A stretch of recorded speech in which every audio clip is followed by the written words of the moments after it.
सभी नारी शक्ति को मेरा नमन।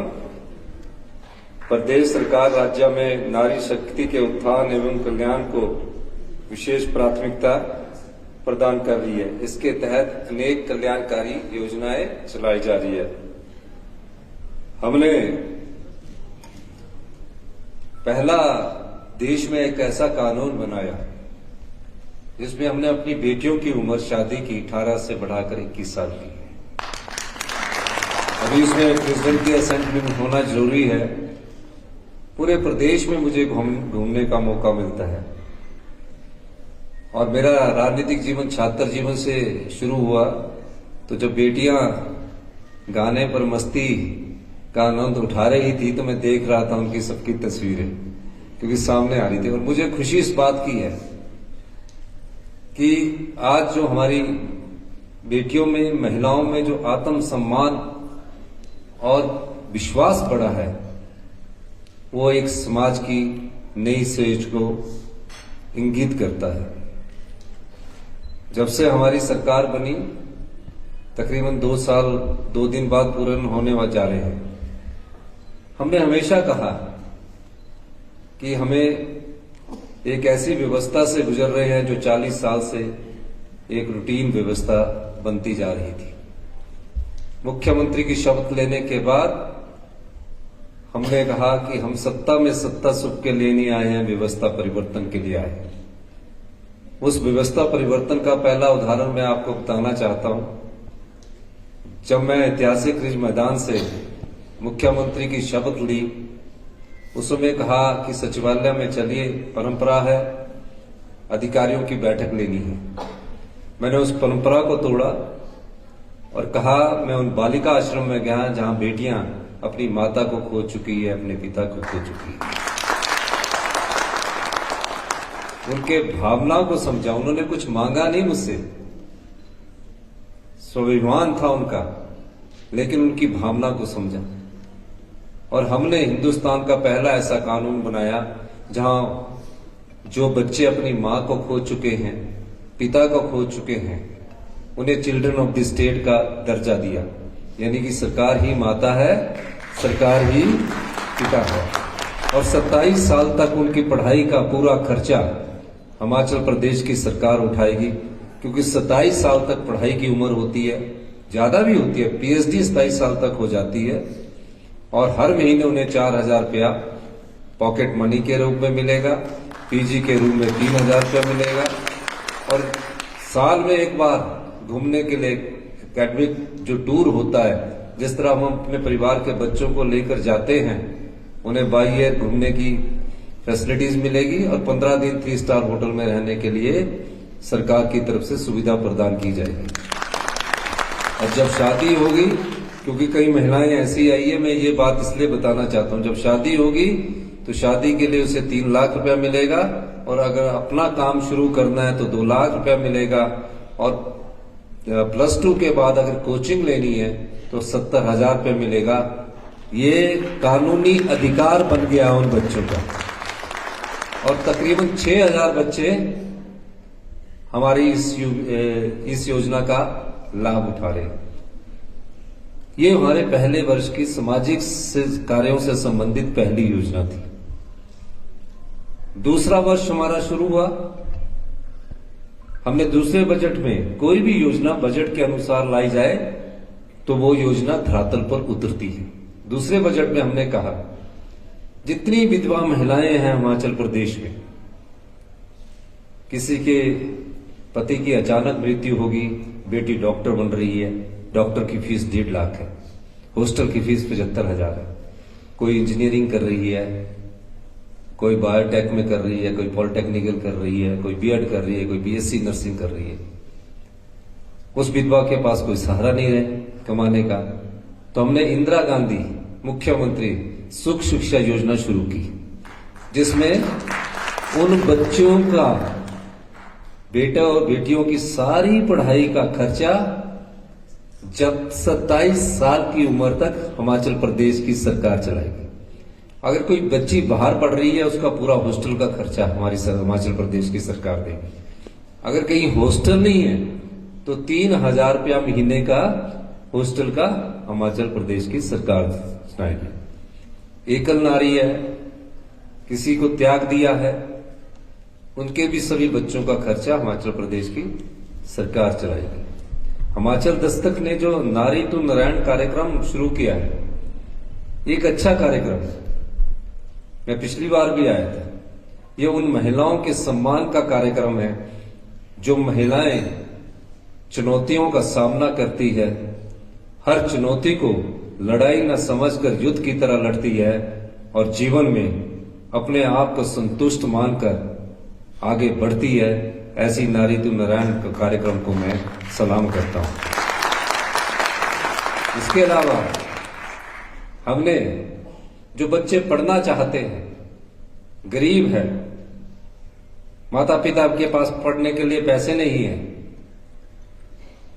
अच्छी पढ़ाई करते हैं, नॉलेज लेना चाहते हैं, बाहर जाना चाहते हैं, हमारी सरकार ने अभी 2 वर्ष का कार्यकाल पूरा होना है, 1% की ब्याज की दर से 1% ब्याज की दर से वाईएस परमार ऋण योजना, वाईएस परमार ऋण योजना 20 लाख रुपए का ऋण के लिए हमारी सरकार पढ़ने लिखने वाले बच्चों को उपलब्ध करवा रही है।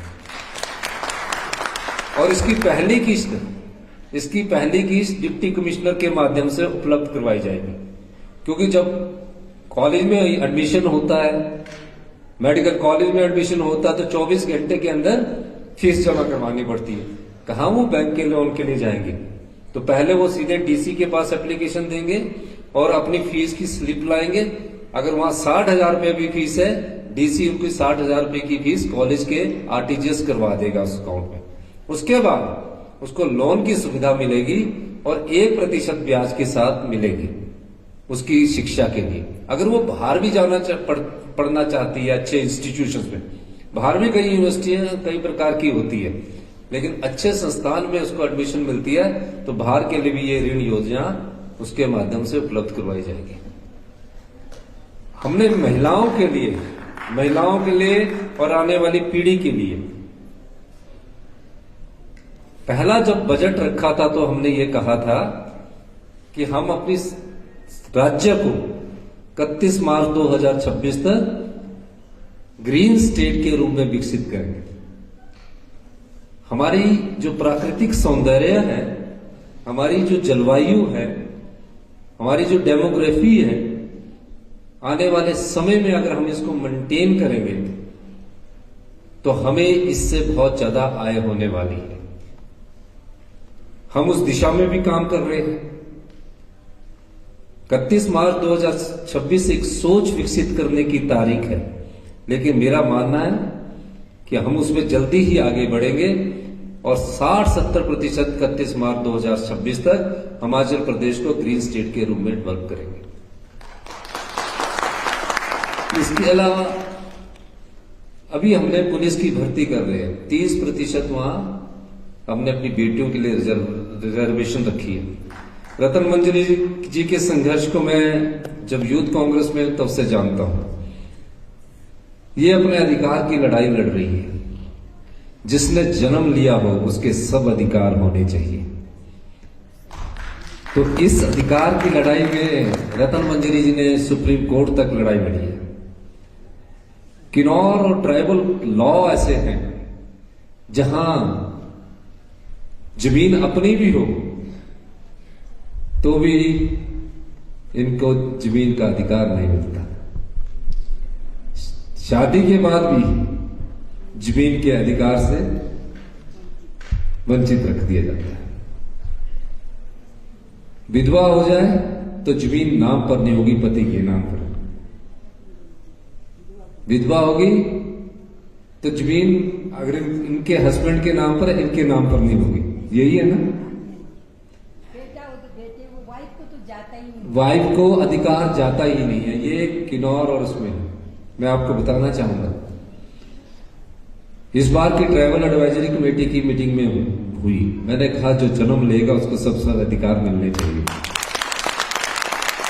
और मैंने वहां अपनी ट्राइबल एडवाइजरी की मीटिंग में, क्योंकि वहां सब लोग थे, मैंने वहां अपनी दिशा को स्पष्ट प्रकट कर दिया और मेरा मानना है कि ट्राइबल कस्टमरी लॉ को आप अगर ये सोचते हो कि हम ट्राइबल में हैं और हम किसी के अधिकार को वंचित करते हैं तो उसे अच्छी बात नहीं है।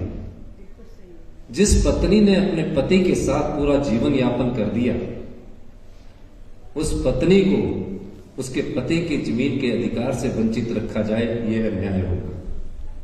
हमारी सरकार इस दिशा में सहमति बनाने की कोशिश कर रही है।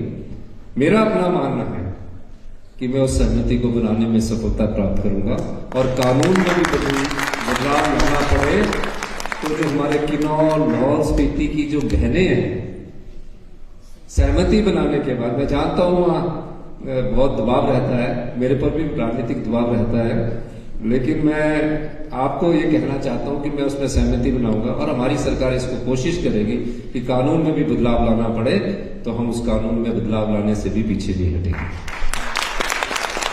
अभी एक बेटी हमारी इंडियन आइडल में गई, नेहा दीक्षित जी, कितनी अच्छी मधुर आवाज है। तो हिमाचल दस्तक के हमारे केडी श्रीधर जी ने कहा कि बहुत अच्छा है, तो एक गाना और सुने। मैंने कहा कि ठीक है, मुख्यमंत्री जी मांग करेंगे तो बेटी के लिए और जगह से भी गानों की बात आएगी। तो ऐसे बच्चे जो अपनी इच्छा शक्ति से, अपने विश्वास से मुकाम हासिल करते हैं, हमारी सरकार उनका भी खास ख्याल रखती है, खासकर महिलाओं का, बेटियों का। तो मेरा यह मानना है कि ये सब चीजें एक सशक्त समाज के लिए बहुत जरूरी है। समाज कई भागों में बटा होता है। हम 75 लाख की जनसंख्या वाले प्रदेश है और हिमाचल प्रदेश एक ऐसी भौगोलिक स्थिति है जहां तरह तरह की संस्कृति है, तरह तरह के खाने हैं और तरह तरह की भौगोलिक परिस्थितियों के अनुसार जीवन यापन जीने के तरीके हैं। मैं कोई ऐसा क्षेत्र नहीं है, मैं छात्र जीवन से जहां मैं ना गया हूं, मतलब ट्राइबल बेल्ट में भी अभी मैं स्पीति गया, वहां नंदीज थी, नंदीज को बैठी हुई उनके घरों में, उनके हॉस्टल में गया, मुझे थोड़ा सा उनकी मैंने भावना को समझा और हमने सबसे पहले स्पीति में 1500 रुपये पर महीना 18 साल से ऊपर की बेटी को हर महीने हम दे रहे हैं, 18,000 रुपये साल दे रहे हैं। उससे उनका भी जीवन यापन बिल्कुल सही हुआ। आने वाले समय में हम इंदिरा गांधी प्यारी बहनिया सुख सम्मान निधि पहले कई चरणों में दे रहे हैं, जिनको जरूरत है उनको दे रहे हैं और कर रहे हैं, हम कोशिश कर रहे हैं। हमारी सरकार आने वाले समय में हिमाचल को आत्मनिर्भर बनाना चाहती है, उसमें आप सभी लोगों का सहयोग चाहिए। शिक्षा के क्षेत्र में इतनी भारी गिरावट हिमाचल प्रदेश में आई कि गुणात्मक शिक्षा, जिसे हम क्वालिटी एजुकेशन बोलते हैं, हम 21वें स्थान पर पहुंच गए। सरकारी स्कूलों का ये हाल है जो गांव में है कि 5वीं का बच्चा भी दूसरी की किताब नहीं पढ़ सकता, 5वीं का बच्चा।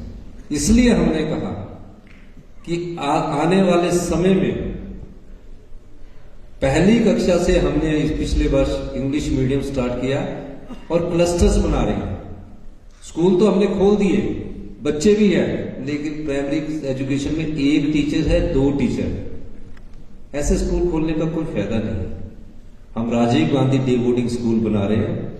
हर स्कूल, गवर्नमेंट स्कूल जो गवर्नमेंट होगा, 50 बीघे में बनाया जा रहा है, जहां उन्हें हम दिन का खाना भी स्कूल में उपलब्ध करवाएंगे और सभी प्रकार की खेल गतिविधियां, सांस्कृतिक गतिविधियां और सभी प्रकार के टीचर उस स्कूल में उपलब्ध करवाएंगे। इस दिशा में हमारे अभी 5 स्कूलों पर काम शुरू कर दिया गया है। प्रत्येक विधानसभा क्षेत्र में पहले चरण में एक स्कूल बनेगा और उसके बाद दूसरे चरण में गांव के बच्चों को भी वही सुविधा मिलेगी, ताकि उनके मन में ये विश्वास हो कि हम इस स्कूल से पढ़कर आए हैं और हर चुनौती का सामना करने का उनमें मादा हो। इस प्रकार की शिक्षा नीति में हम बदलाव करने जा रहे हैं। दूसरा, हायर एजुकेशन में भी बदलाव करने की जरूरत है। भविष्य की जो शिक्षा है, AI है, मशीन लर्निंग है, डेटा साइंस है, डेटा स्टोरेज है, सब चीजों में हम बदलाव कर रहे हैं। हेल्थ में भी हम पूरी हमारी सरकार की प्राथमिकता है। हेल्थ सेक्टर में भी हम काफी निचले स्तर पर पहुंच गए और जो बच्चे हो रहे हैं वो स्टंटेड हो रहे हैं। अभी हमने प्रेजेंटेशन दी, वो छोटे हो रहे हैं, कमजोर हो रहे हैं। मैं उन सबसे भी कहना चाहूंगा कि अपनी जीवन शैली में बदलाव लाने की जरूरत है। जो पुराना प्रचलन था गांव का, उसको भी अपनाने की जरूरत है ताकि आपकी सेहत अच्छी रहे। अभी तो युवा है, जैसे जैसे थोड़े उम्र अधिक होती जाएगी आपके शरीर की शारीरिक क्षमता कम होती जाएगी, तो थोड़ा सा आपको अपनी सेहत का भी ध्यान रखना है। इसीलिए हमने स्कूलों में अभी हमारी सरकार ने मुख्यमंत्री पौष्टिक आहार योजना शुरू की है। अभी एक दिन की है कि उन्हें एग दिया जाए। पहले जो हम थे, जब हम गवर्नमेंट स्कूल में पढ़े, मैं खुद गवर्नमेंट स्कूल में पढ़ा हूं, तो अच्छा खाना मिलता। अब जो हम बच्चों को जब स्कूलों में एग दे रहे हैं, जो विटामिन वाले फ्रूट्स है वो दे रहे हैं, ताकि बच्चों की शारीरिक विकास और अच्छा हो सके, इस दिशा में भी हमारी सरकार कार्य कर रही है। मैं आज चेयरमैन केटी श्रीधर जी को, हमारे हेमंत कुमार जी और मस्तराम बराज जी को बहुत बहुत शुभकामनाएं देना चाहता हूं। कुछ को तो सरकार पहचान कर लेती है, कुछ को खोजबीन पत्रकार खोज के लाते हैं, जैसे इन महिलाओं को आप खोज कर लाए हैं, ये बहुत अच्छी बात है। और मैं आप इस मंच के माध्यम से आप सबका बहुत बहुत धन्यवाद करना चाहता हूं कि आप सब लोगों के सहयोग से 2027 में हिमाचल प्रदेश आत्मनिर्भर बनेगा और 2032 में हिमाचल की जो युवा पीढ़ी है गर्व से और गौरव से कहेगी कि हम एक समृद्धशाली प्रदेश है और सबसे हिंदुस्तान के अमीर राज्य से आए हैं। ये समय हिमाचल प्रदेश का आने वाला है। इन्हीं शब्दों के साथ बहुत बहुत धन्यवाद।